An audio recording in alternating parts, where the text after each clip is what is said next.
جميعا الله الذي نعتز به جميعا ربنا آتنا في الدنيا حسنة وفي الآخرة حسنة وقنا عذاب النار الله الله الله الله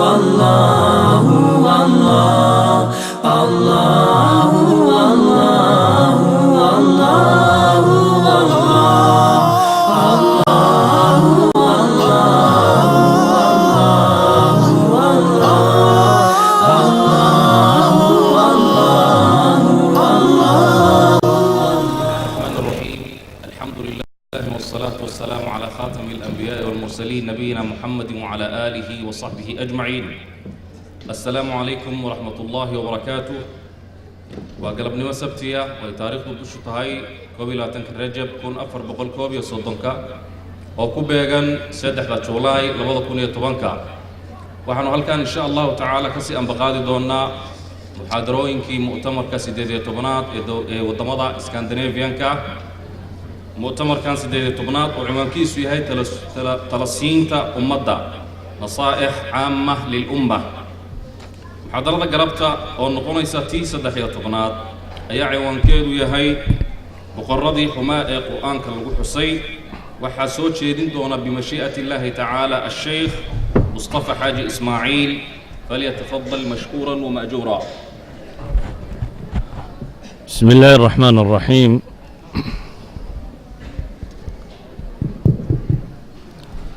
بسم الله الرحمن الرحيم. الحمد لله والصلاة والسلام على رسول الله. اللهم وفقنا لما تحب وترضاه. وبعد فالسلام الله عليكم ورحمته وبركاته. waxaynu ku soo jirnay qisati almuluki fi lqur'aan ama boqorada uu qur-aanku ka waramayo. waxaynu shalay tilmaamnay qeyb ka mida boqoradii saalixiinta ahaa ee qur-aanku uu ka waramay iyo dowladnimadoodii waxyaabaha calaamaadka muuqda ee uu qur-aanku ka tilmaamay. biidn illaahi tacaala waxaynu galabtana tilmaami doonaa boqorada taalixiinta ah ama hayru saalixiinta ah ee qur-aanku iyagana tilmaamay. waxaynu sheegnay qur-aanku boqorada uu ka waramayo inta badan inuu kaga waramayo suwarka makiga ah ama qur-aankii soo degay nebi moxamed calayhi salaatu wasalaam intii aanu hijroonin ama intii uu maka joogay. qur-aanku wuxuu ka waramayaa markaasi boqoradaasi qaabkay u dhaqmayeen, siyaasaadkii ay isticmaalayeen waxay ku salaysnaayeen, iyo qaabka la rabo qofka muslimka ahi inuu la dhaqmo. waxaan isku dayi doonaa markaasi inaan tilmaamo cumuuman siyaasaadkaasi maxay ku dhisnaayeen ama xaggay ka intilaaqayeen, xaggay ku salaysnaayeen siyaasadoodu. waxaynu soo tilmaamnay aslu siyaasa la isku khilaafsan yahay theoriyada ama aragtiyooyinka kala gedisane dunida yaalla wuxuu ka bilaabmaa kow bini aadamku wuxuu doono ma u xorba oo dabeetana isaga ayaa dejisanaya wuxuu qaanuunka u arko, wuxuu siyaasadda u arko, wuxuu dhaqaalaha u arko, wuxuu u arkayo naftiisa inay u hagaagsan tahay. mise basharku mustawaha ma gaadhsiisina oo waxyaabuhu la dhaqmayo wuxuu dejisan karaa isagu naftiisa tan waxuma dejin karo ee waxay tahay rabbigii isaga abuuray subxaanahu wa tacaala inuu waxu dejiyo. qur-aanku wuxuu tilmaamayaa dadka saalixiinta ahi inay aqbalayaan iyagu mas'alada ah allihii abuuray inuu isagu u dejiyo. kuwa taalixiinta ahina waa masalatu listikbaar. qur-aanku wuxuu sheegay baynu nidhi inay dad istikbaar weynayn dalbay, kibir dalbay inay yihiin, maqaamkoodii maqaam aan ahayn baa hunguri kaga jira. oo wuxuu hunguri kaga jiraa inay rabbigii dunidan abuurtay yidhaahdaan adigu shaqo kuma lihid maamulkeeda ee qaab maamulkeeda iyo qaabkay u soconayso annagaa dejinayno develop garoobayno annagaa gacanta ku haynayna sidaa awgeed baa ilaahay qur-aanka wuxuu ku tilmaamayaa waaladiina kadabuu biaayaatina wastakbaruu canha ama waama aladiina istankafuu wastakbaruu kuwii santaagay baa ilaahay yidhi maxaa laga santaagayaa ilaahay cibaadadiisa oo ah in la aqbalo in loo hoggaansamo oo wastakbaruu kibray baa ilaahay yidhi isweyneeyey waa santaagay waana isweyneeyey waxaynu leenahay waxay ku salaysan tahay fikradda tani markaa inuu isagu isdhigo booskii rabbinimada arab iyo sayid ilmaalik weeyaan waa kii wax lahaa iyo maamulayay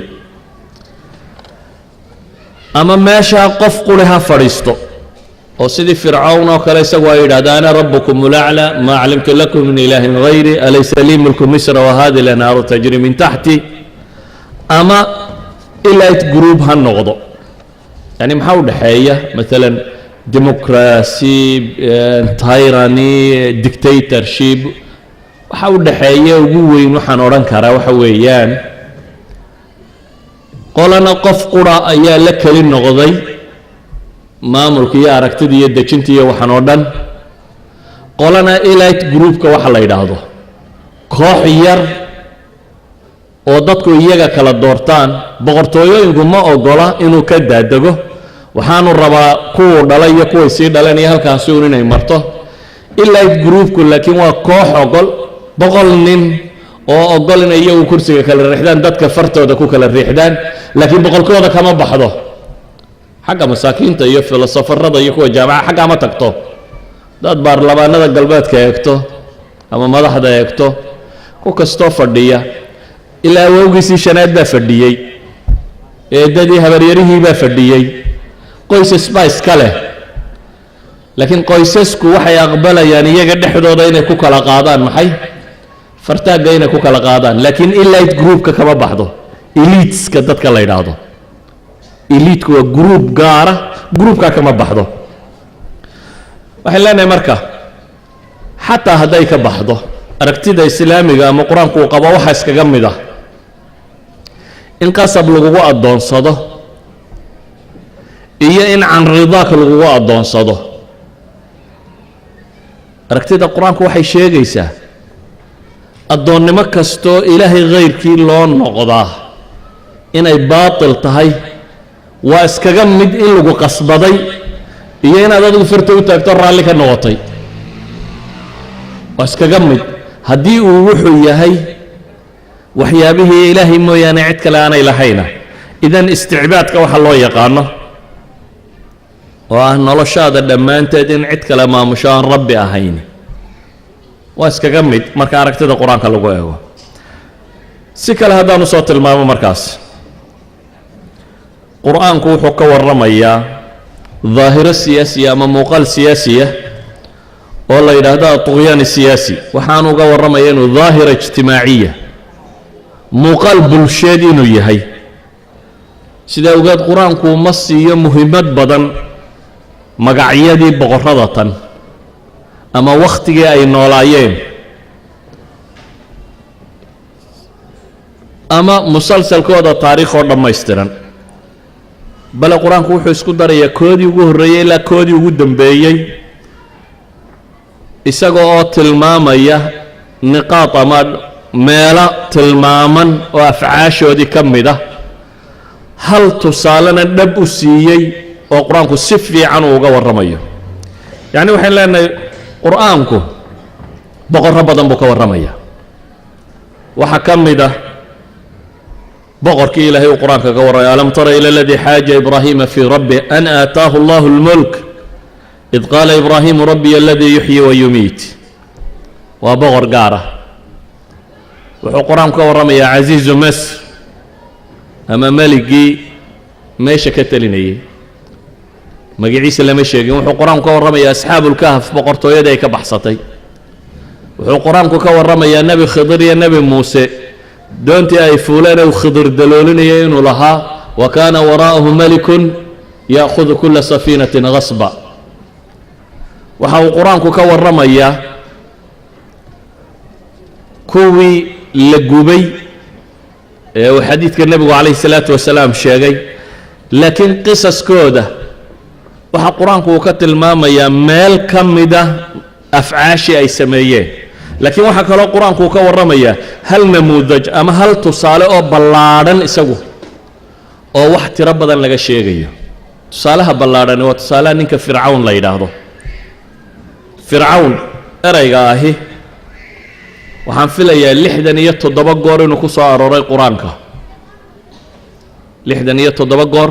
in magaca fircawn la yidhahdo ama laqabka fircawn la yidhahdo inuu ku soo arooray. 23 suuradood oo kala gedisanna uu ku soo arooray. suwarka qaarkoodna in marka badan uu ku soo arooray. 23 qisadaasi waa qiso ballaadhan. qisaska kalese way kooban yihiin, laakiin qur-aanku wuxuu ina barayaa tuqyaanka siyaasiga ah waxyaabaha dawaaficda keena, wasaa'isha uu adeegsado, qaabka uu fakara, sida loo tadbiiqiyo, inta badan inay isku mid tahay walow wakhtigu ha kala gadisnaado, dadkii fuliyey ha kala gadisnaadaan. walidaalika baa ilaahay wuxuu leeyahay atawaasaw bihi bal hum qowmun taaquun.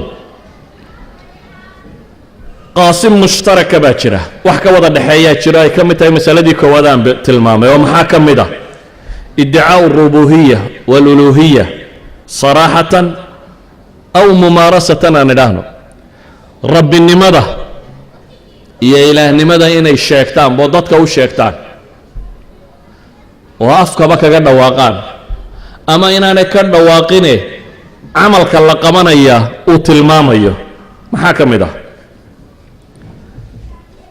maalan kii nebi ibraahim wakhtigiisii noolaa, mufasiriintu namruud iyo waxbay magaciisa u sheegaan, laakiin qur-aanku uma baahan inuu magacaa sheego. dhaqankuunbaa la rabaa. dhaqankiisu muxuu aha? ilahay wuxuu leeyahy alam tara ay alam taclam ila aladii xaaja ibraahiima fii rabbi. bal ka warran baa ilahay leeyay, ma og tahay kii nebi ibraahim dooda kula galay in ilaahay boqortooyo siiyey daraaddeed, ee nebi ibraahim markuu yidhi rabbigay waa ka waxna dila waxna nooleeya, isaguna yidhi ana uxyi wa umiit, anba waxbaan dilaa waxna waan nooleeya. waxay mufasiriintu yidhahdeen laba xabsiga ku jiruu soo qabto, midna wuu sii daayey, midna madaxuu ka gooyey, dabeetana wuxuu yidhi anna waxna waa dilaa waxna waa nooleeya. nebi ibraahim murankaa uma weecanine masaa'il kale waanu ku doodi karin buu u weecday. qaala ibraahimu fa ina allaha ya'ti bishamsi min almashriqi faati biha min almaghrib. nebi ibraahim wuxuu yidhi ilaahay cadceedda bariguu ka soo saaraaye bal adigu galbeedka ka soo saar buu yidhi. haddaba kownkan ilaahay baa abuurtay, sidanna isagaa u dhigo barigu waa cadceeddu ka soo baxdaaye adigu haddaad awood leedahay galbeedka ka keen. fabuhita aladii kafar baa ilaahay yidhi. ninka kan magaciisa qur-aanku ma sheegin, laakiin qisadaa qur-aan laynooga sheegay. maalan qur-aanku wuxuu tilmaamayaa asxaabi اlkhuduud. qutila asxaabi اlkhuduud annaari daati اlwuquud id hum calayha qucuud wahum calى ma yafcaluuna biاlmu'miniina shuhuud wma naqamuu minhum ila an yu'minuu biاllahi اlcaziizi اlxamiid. waxa uu qur-aanku tilmaamayaa duul waxaa la nacdalay baa ilaahay leeyoo la fogeeyey qoladii godadka u saaxiibka ahaa ee naarta. godadba intay qodeen dab ku shideenoo dadka ku gubayeen. toorjarkay bini aadamka ku samaynayeen wuxuu ahaa intay god qodeen, magaalo dhan baa godad loo qoday, dab lagu shiday, dabeetana dad lagu guray.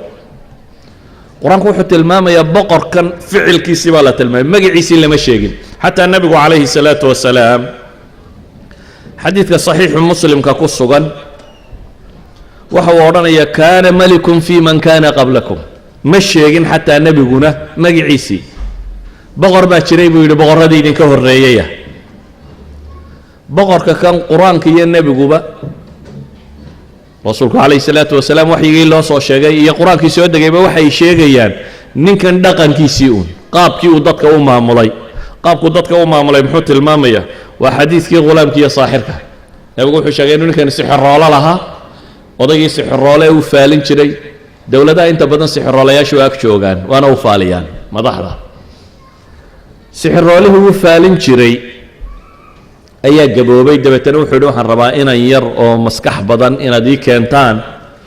oo aan markaasi cilmiga sii baro cilmiga sixirka wiil yar baa loo keenay wiilkii yaraa ayuu sixirka baray waddada wiilka yari soo maro nin raahiba nin iska buuragaleen oo cibaadaystaa joogay wiilka yari ninkanna wuu soo maraa ninkanna tawxiidka iyo diintu u sheegaa wiilkii yaraa laba fikradood buu wada dhegaystaa mid saaxir wado oo nin mutakhasis sixirka ku ah iyo mid nin sheekhi wado oo zaahid ah oo mutakhasis ku ah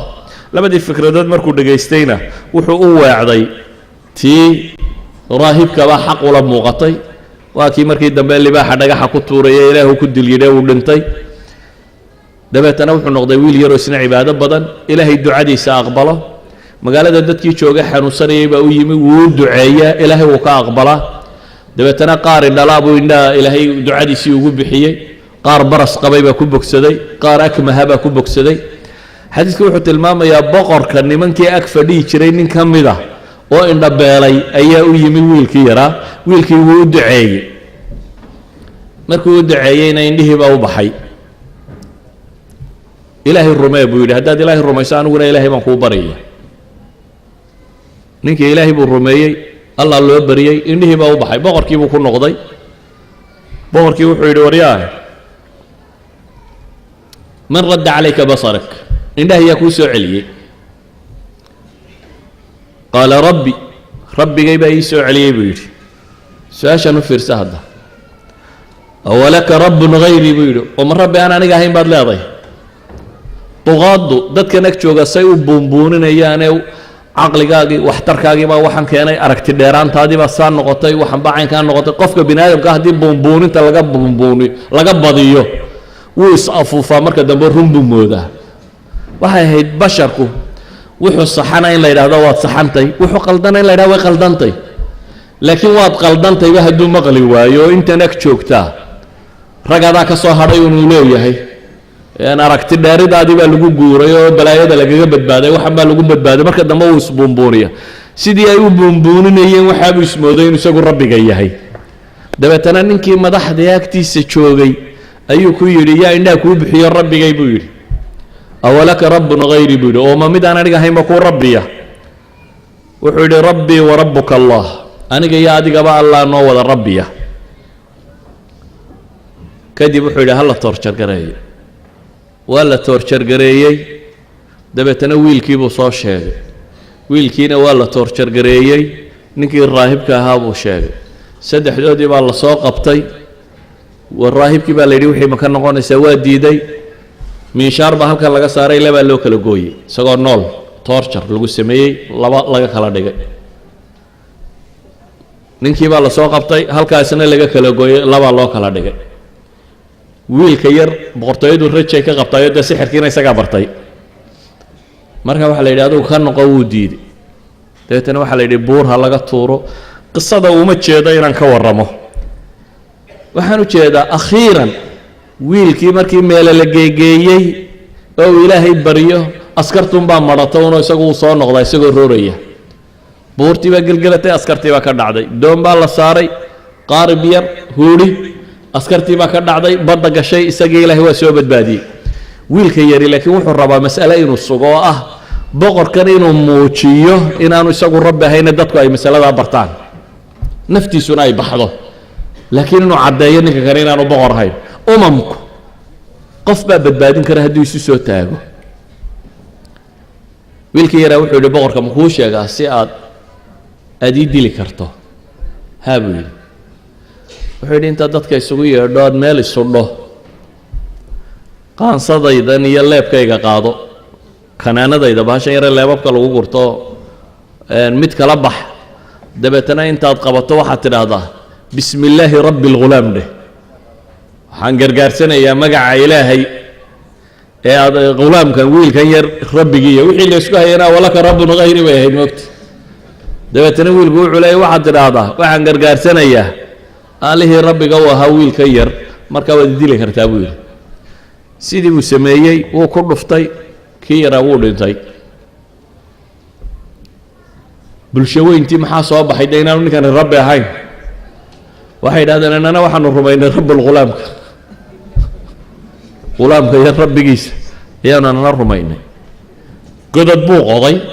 dab buu ku shiday wuxuu yidhi wixii ka noqon waaye guba isaga iyo madaxdiisiina way daawadeen sidii baa lagu gubay dadkii xadiidkan oo dhan maxaan uga jeedaa qur-aanku wuxuu inoo tilmaamayaa camal xun oo ninkani sameeyey oo ah toorjarka lagama warramin magaciisii lagama warramin wakhtigu ahaa lagama warramin dhulkuu joogi jiray waxaasoo dhan lama sheegin waayo waxaasi muhiimadda maaha waxa muhimkii waxa weeyaan bini aadamka in sidan loo toorjargareeyaa inay tahay bad policyga qur-aanku uu tilmaamayo siyaasadaha qaldan ee ay ku dhaqmaan madaxdu ee qur-aanku tilmaamayo ayaa rabbi wuxuu inoogu tilmaamaya inay yihiin sida tan waxa uu sheeganayayna waxa weeyaan waa masalatu rububiya baynu leenahay inuu isagu yahay dadka kahanta dhulka kahanta waxba kahanta maalan asxaabu lkahf qur-aanku wuxuu ka warramayaa suurad la yidhaha suurat alkahf suuraddii godka suuradda tan 3 boqortooyaa ku soo arooray baynu shalay tilmaamnay boqorro ka midi waa boqorkii qoladan godka gashay ay ka soo baxsatay waa maxay siyaasadday ka baxsadeen waa siyaasad diin isku qasaba boqorku wuxuu rumaa ama boqoradan siyaasadoodu faashilka tee qur-aanku uu diidan yahay waxaa ka mid ah in dadka muctaqadka lagu qasbo islaamku ma qabo dadka in diinta lagu qasbo laa muslim baanaad ku qasbi karin wala gaalin baanaad ku qasbi karin laa ikraha fi ddiin qad tabayana rushdu min alghay diinta qasab kama jira baa ilaahay leeyahy qofkaad tidhaahdo maalan qasabku islaam miyuu islaamayaa bay kula tahy islaamnimadu qalbigay gashaade wuu kuu munaafaqaynaya haddaad tidhaahdo qasab dhe laa ilaha illa allah ku yidhaha laa ilaha illa allah laa ilaha illa allah miyaa la aqbalayaa ma rumaysna ilaa in ilaahay qalbigiisuu og yahay laa ilaha illa allah aan rumayn ku imanin sax maaha saa daraaddeed islaamku diinta dadka laguma qasbo inuu islaamo walidaalika halkan qur-aanku wuxuu inoo tilmaamayaa dadka muctaqadka ku qasbaya boqorkaa hore wuxuu lahaa rabbi aniguni rumaysta ilaahayna aanu uuntay ayaa wuxuu yidhi maalin aan idin xisaabayaa jira anigaa dunidan abuurtay waxaasoo daliilana wuu dhigay oo lagu rumeeyo haddana wuxuu yidhi kii doonayowna i rumee kii doonayowna iga gaalow see maalinta aakhiraanku xisaabinayaa kii rumeeyaana jannuu heli kii beeniyaana cadaabbuu heli doona dunida ikhtiyaar baa lagu siiyey idan boqorrada daalimiinta waxaa ka mida kuwa dadka afkaarta iyo muctaqadaadka ku qasbaya bini aadamka lama qasbi karo saa daraaddeed baa qur-aanku wuxuu tilmaamayaa asxaabulkahf waa wiilal dhallinyaro oo lagu qasbayo boqorku diintii uu haystay iyana waxay dhaheen waanu islaamnay diintan qaadan mayno qur-aanku kama warramin boqorkani wakhtigii uu noolaa meeshii uu deganaa dhallinyaradani kuway ahaayeen magacyadoodii waxay ahaayeen waxaasoo dhan lama tilmaamin laakiin waxaa la tilmaamay labadii ficil ee meesha ka dhacay labada ficil maxay yihiin mid ah in dadkan diinta lagu qasbo iyo mid ah inaanay aqbalaynin qasabkaas iyo waxay rumaysayiin inay u dhintaan inay ogol yihiin oo ay dunida iskaga tageen dowladdii iyo meeshii oo dhan ilaa ay god ka doorteen nolosha inay god galaan ay doorteen dabeetana godkaa ilaahay ku badbaadiyey subxaana wa tacaala inuu boqorkani ku qasbayay waxaa caddaynaya aayaadka markii dambe 300 sannadood ay jiifeen ee rabbi soo toosiyey ayaa la isbaadhbaadhayo waxoogaa lacagoo la haystay baa mid ka mida loo dhiibto waxa la yidhi war dhuumo oo bal intaad magaalada meelun ka gasho wax la cuno inoo soo iibi laakiin isqari bay ku yidhaahdeen waayo innahum in yadharuu calaykum yarjumuukum aw yuciiduukum fii millatihim walan tuflixuu idan abada hadday idin haleelaan bay yidhaahdeen ama way idin rajmin oo dhagaxbay idinku dili ama diintooda idinku qasbi weligiinna markaa guulaysan maysaa yacni waxaa ka muuqata inay tahay boqortooyo dadka diinta ku qasbaysa namuudajka kale uu qur-aanku ka warramay waxaa ka mid ah boqortooyooyinka daalimiinta uu qur-aanku ka warramay kuwa dadka hantidooda xoogga kaga qaada siyaasadda islaamku ogolay waxa weeyaan dadku hantidooda inay xor u ahaadaan zakada yaree ilaahay ku waajibiyey mooyaane inaan wax laga qaadi karaanay jirin zakadana inta ilaahay rumaysaa laga qaadayo inta gaalowda lagama qaado zaka lagama qaado gaalada muslimiinta ku hoos nool ama dowladda islaamiga ku hoos jira halkan kan quraanku wuxuu tilmaamayaa markaasi boqorrada dhaalimiinta inay kuwa banaysta dadka xoolahooda magac kasta u bixiyaan inay qasab kaga qaadaan iyagoo aan raalli ka ahayn dabeetana ilaahay quraanku wuxuu ku tilmaamayaa nebi muuse iyo khidr oo wada socda oo iyagoo wada socda doon fuulay oo dabeetana khidr doontii uu meel ka dalooliyey oo nebi muuse yidhi nimankani bilaash baaba inagu soo qaadana wacankani maxaad doonta uga daloolinaysaa oo markii dambe uu sharxayay wuxuu yidhi waa doontan waxaa iskale dad masaakiinah oo ku xoogsada iyaga gadaashood ama safiinata fakanat limasaakiina yacmaluuna fi lbaxri faaradtu an aciibaha وكان وراءهم ملك يأخذ كل سفينة غصبا waxaa xaggan dambe ama xaggan hore jooga boqor doon kasta oo hagaagsan qasab ku qaadanaya sulutaadka ama dowladaha qur-aanku uu ceebaynaya waxaa ka mid a dowladaha dadka hantidooda qasabka kaga qaada sidaa awgeed buu nebi khidr waxa uu tilmaamayaa inay yihiin kuwa kani niman dadka xoolahooda qasab ku qaadaya haddiiba wuxuu uu wanaagsan yahay qur-aanku markaa qisaska aan sheegi doono dhan maxaa ka dhexeeya waxaa ka dhexeeya asaaliibu tugaat waxa lagu tilmaamo qaabdhaqankoodu muxuu yihi qaabdhaqankoodu waxa weeyaan koow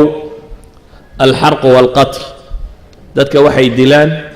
waxay gubaan waxay toorjargareeyaan laba qaabdhaqankooda waxaa ka mid a tayrani weeyaan waa dadka qasbayo maxay ku qasbayaan caqaa'idu naas bay rabaan qasban inay ku bedelaan beliefska dadka iyo waxay dadku rumaysan yihiin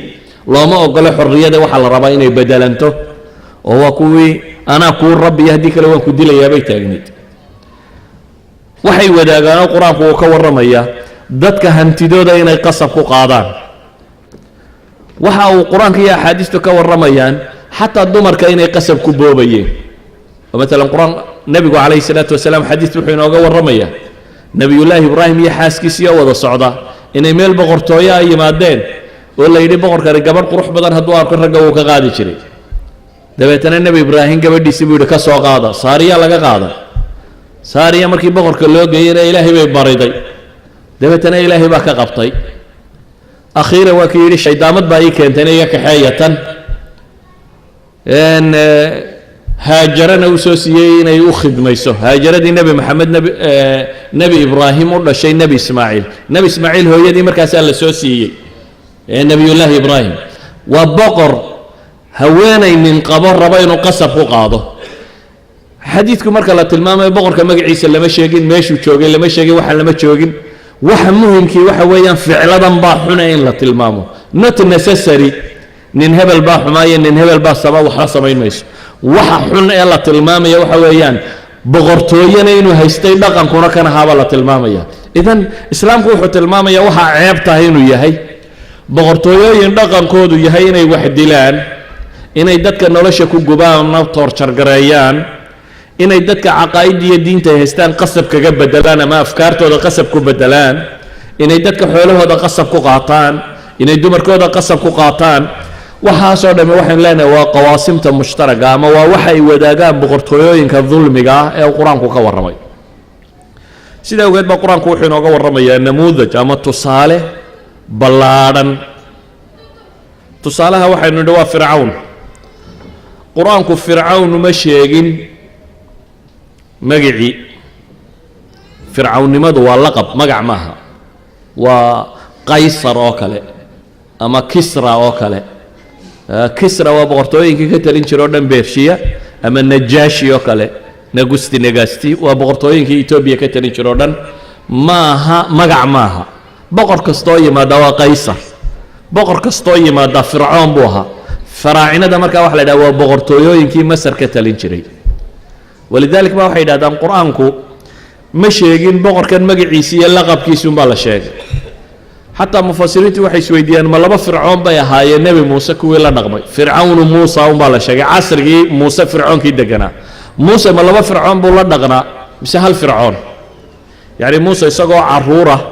fircoon baa waddanka haystay oo ku xukumay reer banu israa'iil in raggooda la laayo dumarkoodana la gumaysto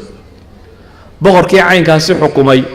fircoon oo muuse oo yari markii uu dhashay waatii badda lagu riday ee xoolka yar intay saartay hooyadii badda dhigtay ee fircoon gabadhiisii markii dambe korisay fircoonkii uu gurigiisa ku koray ee markaaba boqorka ahaa iyo muuse berigii dambe uu ninka weyn 40 jirka noqday soo noqday isagoo reerkiisa wata uu yimid rasuul laga soo dhigay fircoonkii uu u yimid ma isku mid bay ahaayeen mise laba fircoon bay ahaayeen boqortooyadu ma isla kii inuu gaboobay baa wali meesha fadhiya 40 sano ka hor boqor ahaa mise waa mid cusub oo kii hore dhimay boqor kale jooga ma fasiriintu labadaba way sheegaan laakiin quraanku xataa inoo sheegin fircoonku inuu isla fircoonkii yahay inuu fircoon labaad yahay quraanku ma sheegin markaynu masaa'ilka tilmaamayno waxa quraanka xataa ka muuqda bay dhaaheen taxdiidka mesela faraacinada masar bay xukumi jireen masar quraanku dad kale xukumi jireen oo ka waramay وقال الملك ائتوني بها استخلص لنفسي نبي يوسف عهد جيسي بقر كي حكومي جري سجن ملك أما عزيز مصر بالغوت المامة قال هذا التاريخ ده واحد هذان وقت جا كهر فراعنة مصر حكومي جرتي فراعنة ده من الملوك الرعاة اللي هذا تاريخ أهم بتشبيهي مدة بقول يكون تنسر كل دوم حكوميين كدب فراعنة دي دبوا تشبيسي waxay dhahdaan waqtigan uu nabi yuusuf joogay ee nabi israa'iil la keenay ee yahuudi ay meeshan ku kortay xooga ku yeelatay waa waqtigii ruucaad ay xukumi jirtay ama muluugta tani sadaradeed baa faraacinadu markii dambe ay qabsadeen reer banu israa'iil waxay kamid ahaayeen dadkii dhulka la galiyay quraanku kama waramin waxa soo dhan muxuu ka waramay wuxuu ka waramay fircoonnimadu inay tahay shakhsiyad qof waliba gashan karo shaar qof waliba xidhan kara inay tahay fircoonnimadu waa dhaqan كهذا جوجانا فرعون بنقون كرا كي تجينا فرعون بنقون كرا أو محي صفات كان عدة لجاه له قرانكم حكوا الشيء يا مركو فراعنة ذاك ورمي الدولة دي هاي المركة وهي علماء دو يراهدان حكم كيف فرعون جاها حكومة صدحة أي علماء قار شيء حاكم كبري ومتكبرة وفرعون سياسي بيراهدان دتك وهجاميا كان مدحضة oo khibradiisii siyaasadeed ummadda ku hogaamiya si uu ninka kan ugu adoomiyo oo haamaana bay yiraahdaan dhaqaalayahana ma ra'samaali dhaqaalo oo isna dawladda taageera oo dadka uu hogaamiya oo ay yiraahdaan qaaruun fikradda culimada qaar baa tilmaama laakiin aniga waxa igala qurux badan ta doctor Abdurrahman Umar al-Isbandari kitaabkiisa la yiraahdo Tughyan al-Siyasi wa Subul al-Taghyir ninkan wuxuu leeyahay aqtaab at-tahaluf dowladnimada fircoon saddex rukun bay lahayd buu leeyahay rukniga koowaad waa boqortooyadan qooqday ee kibirtay ee faraacinada ah rukunka labaad buu leeyahay waa waxa loo yaqaan bitanatu suu ama waa xaashiyo ama waa mala'a ku weegaaran boqortooyada oo dad xunka dadka u duleynaya oo kuwani maxay ka kooban yihiin waxay ka kooban yihiin koow siyaasiyiinta rijaalu siyaasa dowladda tan taageersan laba waxa ku jira buu leeyahay rijaalu diinka dawladda taageersan kuwa diinta ee hadana dawladda tan dulbiga wada saddex waxay ka kooban yihiin buu leeyahay asxaab ru'uus al-amwal shirkadka ama kuwa dhaqaalaha badan leh afar waxay ka kooban yihiin buu leeyahay wasaa'ilul i'laam meediyaha cidda haysata groupkaasi haday dadka u heshiiyaan oo israacaan dadka inta kale waa la dulmin karaa waa la saxqin karaa hadii طبقة حولها هيسته طبقة إعلامك هيسته طبقة السياسيين تاي الرجال دينكو أنت هسه هدي دولة دمادة تاجرته برشة أنت كلا ولا جوبيسن كرا صدق وحولي جيس كصدحات أما تير كصدحات الدولة دمادة فرعون كنت أجنيد والمؤسسة العسكرية بولي بوليس كيا ميليتري كيا مؤسسة تن هدي دتكو يسوي رتاجد تنتهي قصف قوة ده صدق ده المؤسسة سيدو قرآن كوجا وربي هذا بقى فرعون waxa uu quraanku ka sheegay inuu ahaa boqortooyo kibirtay oo kibirkiisu uu gaadhay intuu dadka oo dhan isugu yeero khudbad inuu jeediyo uu leeyahay rabbaanahay ilaahay quraanka wuxuu ku leeyahay fahashara fanada dadkaba uu soo xashriyay waanu isugu yeero dadana wuxuu ku dhawaaqay maxay ana rabbukumul a'la ana rabbigiini korreeyay bal inuu kibray waxa tilmaamaysa dadka quramiya maya madaxdu isugu yeedhay malaa'isi madaxda isagoo la hadlayaba wuxuu ku yiri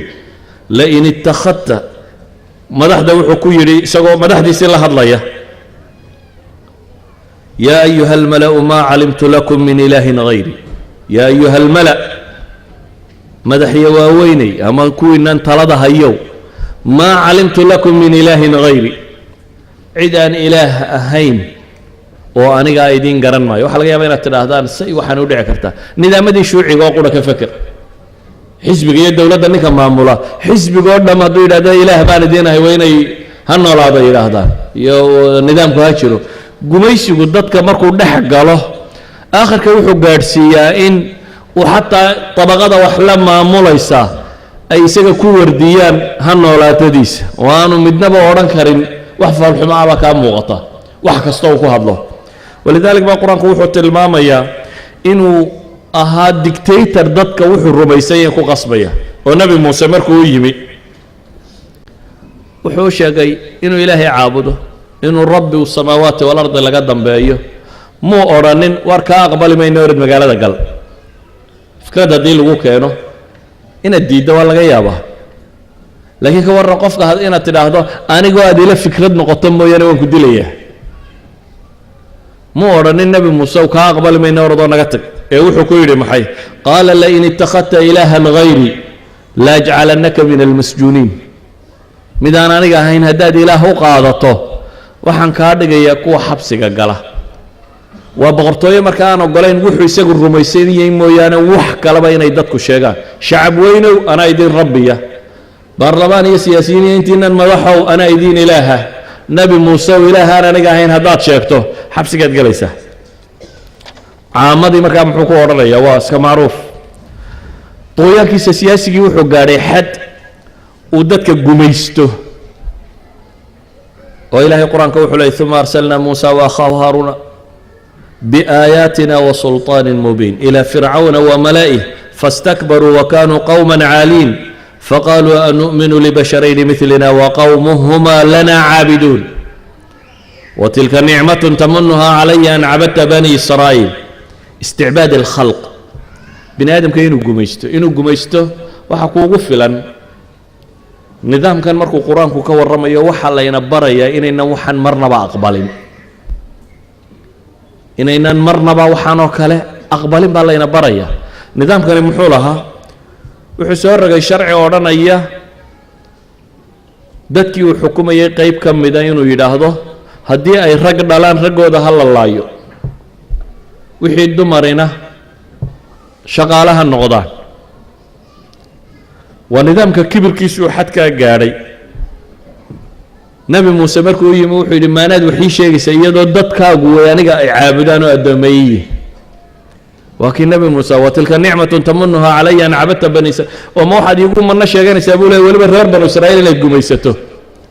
isticbaad ilbashar walidaalik wuxuu isku daray qooqiisa iyo kibirkiisa inuu rabbigiina beeniyo dadkana inuu gumaysto siyaasadda caynkaasiyaba sharcigu wuxuu barayaa nebi maxamed calayhi salaatu wasalaam oo aan dowladnimo haysan oo maka jooga inaanu aqbalin waxa uu qur-aanku ina barayaa siyaasaadka aan qur-aanku marnaba aqbali karin inay ka mid tahay istibdaad ra'yi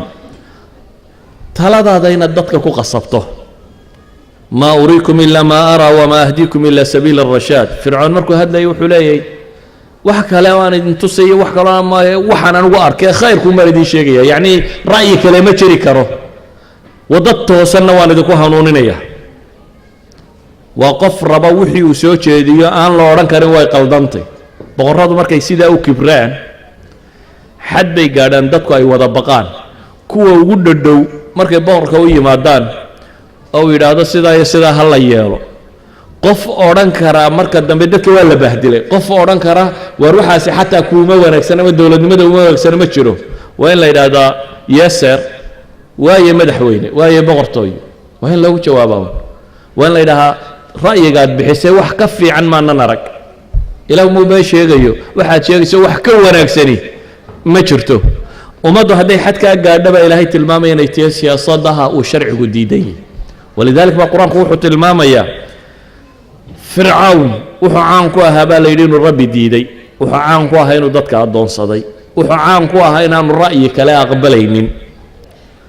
wuxuu caan ku ahaa baa la leeyay oo qur-aanku uu tilmaamaya wax wanaagsan haddii loo sheego intaan laba dhammaystirin hadalka inuu burinayo o beeninayo lahaa waxba kama jiraan. xataa aayaad kowniya haddii la tuso, mucjisaad haddii la tuso, qur-aanku wuxuu leeyahy falamaa jaa'ahum biaayaatina idaa hum minha yadxakuun wamaa nurihim min aayatin ila hiya akbaru min ukhtiha waakhadnaahum bilcadaabi lacallahum yarjicuun walaqad araynaahu aayaatina kullaha fakadaba waaba. ilaahay wuxuu leeyahay markuu mucjiso kasta nebi muuse la yimaado markiiba wuu beeninayey, markuu mid beeniyaba mucjiso ka weyn baanu keenaynay baa ilaahay leeyay, waxba kale ma aqbalayn, iyana waa beeninayey. wuxuu inuu xaq yahay inuu daliil wato maaha muhimmadiisa, wixii aan tiis ahayn ma ogola. kaasi waa boqorkii daaqiga ahaa. gruubka siyaasiyiinta ee nafciyiinta ee ku ag wareegsan muxuu qur-aanku ku sifeeyey? qur-aanku wuxuu ku tilmaamayaa almala. mala waa kuwa isha buuxiya ama madaxyaweynta ama dadka hoggaanka u haya. wuxuu kaloo qur-aanku ku tilmaamayaa biladiina xawlah, kuwii ku ag wareegsanaa dowladda dee sare ciddii ka ag dhadhoweyd. qoladaa maxay ahaayeen shaqadoodu? waxay ahaayeen siyaasadda fircawn kuwa dadka ku fuliya. fircawn waa qof quro dadka waxba ma yeeli karo, daaqi kastaa duqaad yaryar buu leeya oo ka hoosaysa, kuwaasi qaar kale kusii xidhan bay leeyihin. wuxuu markay sidaa u tiro bataan baa ummadda la gumaystaa. qur-aanku wuxuu tilmaamayaa dadka leynaya fircoon gacantiisa kuma leyn jirin dee, ee kuwan baa siyaasadda fulinayay. saa daraaddeed baa ilaahay wuxuu leeyahy wajaءa rajulu min aqsa almadiinati yascى qaala ya muusa ina almala'a ya'tamiruuna bika liyaqtuluuk fakhruj inii laka min annaasixiin. nin baa magaalada dhinaceeda fog ka yimi oo nebi muuse u yimi, muxuu ku leeyahy ina almala'a ya'tamiruuna bika liyaqtuluuk. madaxii waaweyntii ama siyaasiyiintii waa kuu shirayeen si ay adiga kuu dilaan ee magaalada ka baxa. waxay ahaayeenoo qur-aanku ku sifaynaya madaxya waaweyntani kuwo aan hadalka ku celin fircoon ee wixii uu yidhaahdo iyaguna hadhow faafiyoo yidhaahda, bale marka dambe shir la isugu yimaado shirkiisa ka yidhaahda. maxaa ka mid ah? fircawn markuu nebi muuse u yimi, walaqad arsalnaa muusa biaayaatina ilaa fircawna wamala'ihi baa ilaah yidhi. markuu muuse u yimi muxuu yidhi? qaala lilmala'i xawlah. qoladii madaxya waaweyntae la joogtay fircawn wuxuu ku yidhi ina haada la saaxirun caliim. nebi muuse mucjisaad soo bandhigay, dabeetana intuu nebi muuse ka jeestuu qoladii la hadlay wasaaradiisi iyo agtiisa joogtay wuxuu yidhi ninka kani waa sixiroole cilmi badan. weedhaa fircawn baa yidhi qaala lilmala'i xawla alaa tastamicuun. ilaahay wuxuu leeyahy markaa qaala almala'u min qowmi fircawna ina haada la saaxirun caliim. warkii bay yaro faafinayaan, waa sidiisii. weedhow yidhi fircawn waa muqadas. dabeetana ilaahay wuxuu leeyahy yana waxay ku hadlayaan waxa weeyaan hadhow maxay? qaala almala' min qowmi fircawn ina haada la saaxirun caliim baa qur-aanku tilmaamaya. yacni waxaa qur-aanku tilmaamayaa mala-kani inuu yahay markaasi mid dhegtiisa iyo afkiisu isu daloosho, dhegtana fircoon baa haysta. markaa wuxuu isagu sheego ayuunba iyaga afkooda ka soo baxa. haddii marka siyaasiyiinta iyo miidiyaha iyo hay-aadka dhaqaalaha gacanta ku haya iyo qolada diinta u haysa mujtamacaasi haddii ay ninka madaxda ah taageeraan ummadda waa la saxqin karaya. waana mar kasta gruubka wada socda weeyaan. xataa duwalka dimuqraadiga ah, duwalka dimuqraadiga ah ninka madaxda ay dooranayaan haddii si uu isu sharaxo xisbiga dhaqaalayahanada iyo shirikaadka waaweyne aanay taageerin, haddii aan qolada iclaamka iyo tviyada iyo jaraa'idka haysa aanay warka sheegin oo boobsiinin oo u sharxin, haddaan wadaadada iyo kahanuudka iyo inta fadhida aanay barakaynin, bulshaweyntu may kala dooran karteen dadkaba, may garateen. laakiin kooxda tani waa koox isku xidhan, qolo waliba danteeda ilaalinaysa. qolada dhaqaaluhu cashuurta in laga yareeyo, kan in laga yareeyo, ciddii xaggooda u janjeedhaba iyana wadaan. waxaan uga jeedaa markaa haddii kooxdani ay noqoto koox ninka daaqiga ah ku hoos nool oo dantooda ka helaya bulshadu way u baaba'aysaa waa baaba'aysaa ina haaulaa'i la shirdimatun qaliiluun wa inahum lana lagaa'iduun wa ina lajamiicun xaadiruun waxaa ka muuqata fircawn riyadii uu riyooday say mufasiriintu sheegaan waxaa fasiray wadaadadii oo qoladii kahanada u ahayda oo yidhi waa inaad dadka laysaa reer banu israa'iil ilmahii ay dhalaanba laysaa waxaa ka muuqato qur-aanku in badan uu tilmaamaya طabaqadani طabaqa mufsida inay ahayd waayo waa ka qur-aanku leh waqaala almala'u min qowmi fircawna atadaru muusa wa qowmahu liyufsiduu fi lard shaqo waxay ka dhigteen cid kasta oo islaax u dhaqaaqdo bulshada markaa ka tirsan iyagaa dowladda ku diraya maadaama iyagu ku xidhan yihiin dowladda xataa hadday soo baxdo bulsho islaax raadinaysa iyagaa ah kuwa ninka meesha haysta ula jooga saa daraaddeed baa qur-aanku wuxuu leeyahy qoladii madaxyaweynta ahayd fircawn waxay ku yidhaahdeen iyaga fircawn markaan la hadlaya nebi muuse iyo qoomkiisa miyaad ka tegaysaa bay yidhaahdeen liyufsiduu fi lard wayadaraka waalihatak si ay dhulka u fasahaadiyaan oo adiga iyo cibaadadaadana ay ka tagaan miyaad yeelaysaa fircawn markaasuu cadhoodo wuxuu yidhi qaala sanuqatilu abnaa'ahum wanastaxyi nisaahum waa dilkii labaad reer banu israa'iil laba goor baa xukunkan lagu xukumay mar waa muuse markuu dhashay markuu dhalanayay xukunkan wuu soo saaray waa kii markaa muuse dirqiga kaga badbaaday mar labaadoo muuse rasuul yahay oo uu la joogana mala-ii baa yidhi muuse iyo reerahooda ha sii daynin dabeetana markaana xukum labaad buu soo rogoo sheegaya sanuqatilu abnaa'ahum wanastaxyi nisaa'ahum wa inaa fawqahum qaahiruun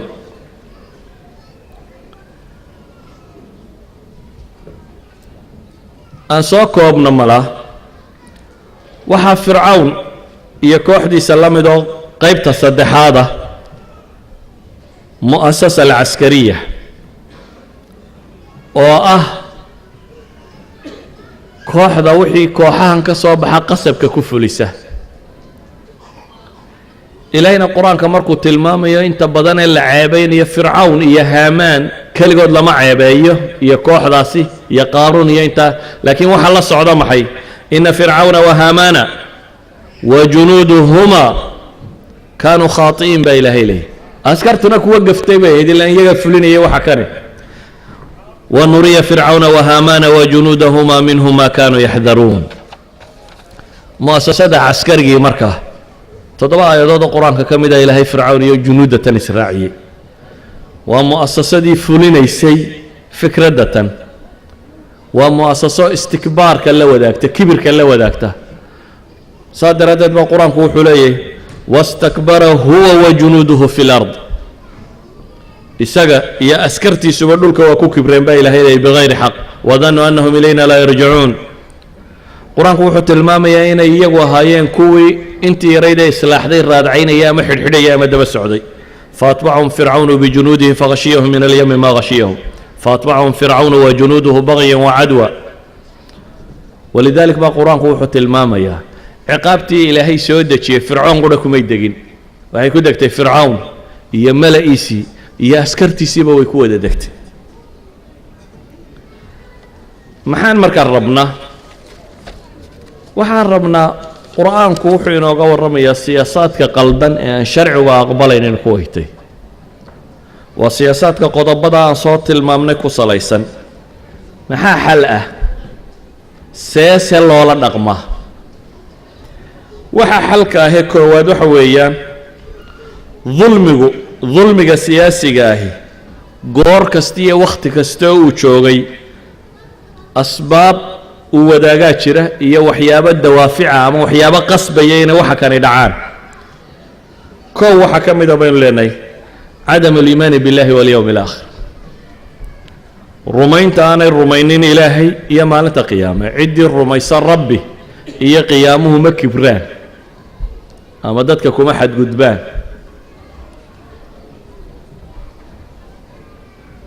waana ka nebi muuse le waqaala muusa inii cudtu birabbii warabbikum min kulli mutakabir laa yu'minu biyowmi اlxisaab waa ka ilaahay le wastakbara huwa wajunuuduhu fi lardi bigayri اlxaq waayo wadannuu annahum ilayna laa yurjacuun si loo saxo bini aadamka qawaaniin qura laguma hayn karo bini aadamka damaa'irtiisa haysa damiirka waxa gale ugu weyne qofka bini aadamka xadayn karaa waa iimaankiisa iyo aakhiradiisa inuu u baqayo inuu ogyahay wax kasta oo hadda geysto in laga jarayo bini aadamka waxyaabaha keena inuu kibro oo noocan u dhaqmo waxaa ka mid ah التكبر isla weynida iyo quruurka fircawn wuxuu ka qaaday kibirka waxay ahayd alaysa lii mulku misra wahadihi alanhaaru tajri min taxti miyaydaan arkayn inaan boqortooyada misir le iyo webiyada tani aniga ay hoos dareerayaan ilaahayna wuxuu leeyahy fastakbaruu wa kaanuu qowman mujrimiin qofka kibrey ee qooqayna waa qofka noqda markaa mustabid bira'yi istibdaadku ama tayranigu ama ra'yigaaga oo dadka lagu qasba kibirku ka yimaada waxay saddexaada tilmaamayna waxa weeyaan hawa nafs oo qur-aanku markuu cibaaduraxmaanka qur-aanka ku sifaynayo waxaa la tilmaamayaa inay yihiin kuwo hawnan iyagoo isdhuldhigaya dhulka mara aan kibirsanayn waxa uu qur-aanku tilmaamaya faama man طaغىa وآaثara الxayaaةa الdunya faإna الجaxiima hiya الma'وى وama man khaafa maqaama rabbi wanaha الnafsa can الhawى hawa nafsi qofku markuu ka maarmo waxa uu qur-aanku tilmaamayaa kursiga jacaylkiisa iyo raadintiisu inay ka mid tahay waxyaabaha keena dulmigan tirada badan leh oo kulamaa qofku uu kursiga u arko inay tahay mas-uuliya qofka xil la saaray ee aanu u arag inay tahay maqnam meel xoole laga xoogsada inay tahay saynu shalayba tilmaamaynay siyaasad xumada wuu ka baxaya waayo fircawn wuxuu ka fekerayay waxay ahayd muuse markaa isaga kibrayo meeshii fuulayo isagu sawirayay waana kale qaaluu aji'tana litalfitana cama wajadna calayhi aabaa'ana وتكون لكم الكبرياء في الأرض وما نحن لكما بمؤمنين قرآنku wuxuu inoo tilmaamayaa qofka oo mooda inuu isku filaaday inay kibirka keento an ra'aahu اstagنى kuwaasi waa dawaaficda daakhiliga ee qofka naftiisa ku jira dawaafic khaarijiyaa jiroo ah inaad rakaab xumaato dadka kula talinayaad soo dhowaysanaysaa hadduu dad xun noqdo waad sii fogaanaysaa oo bitaanada agtaada joogta hadday bitaana sayi'a noqoto ama hadday noqoto bitaano aan shakhsiyad lahayn aan iyadu wax odhan karin intaa kadib su-aasha isweydiinta le waxa weeyaan hadduu qur-aanku ka warramay siyaasadda saalixa iyo arkaanta ay ku salaysantay inu shalay tilmaamnay almuluki saalixiin oo uu qur-aanku ka warramay siyaasadda baatilka iyo arkaanta ay ku salaysantahay aynu maanta tilmaamnay su-aasha fiican ee u baahan in laga jawaabo lafteedu waxay tahay sidee loola dhaqmayaa waana masalada dad badani maanta ku wareersan yihin yacni dulmigii waa la arkaa siyaasaadkii daalimkaa way jiraan waa tiro badan yihiin see loola dhaqmayaa waa masale runtii daris iyo lababa u baahan lagaga hadlo waayo qur-aanka iyo xadiidka markaynu dib ugu noqonno waxaynu arkaynaa dhaqamo kala gedisan oo boqortooyooyinkaa lagula dhaqmay qaar dagaal lagula dhaqmay qaar maamul lala wadaagay qaar waraaqo iyo rasaa'il loo diray qaar hudna lagula dhaqmay qaar sabir lagula dhaqmay qaar ictizaal lagula dhaqmay iyo hijra qaarba wasaa'il badan baa lagula dhaqmay dadkase maanta waxaa inta badan ka qaldan wasaa'isha iyo ikhtiyaaraadkaas sidii ay u dooran lahayn oo runtii masale ijtihaadiya culamo waa weyn u baahana oo in badan ay isku dayday dad dhallinyari inay ka ijtihaadaan oo iyagu go-aamiyaan qaabka loola dhaqmayo waana masale aan isleeyahay waxay u baahan tahay deris iyo lababa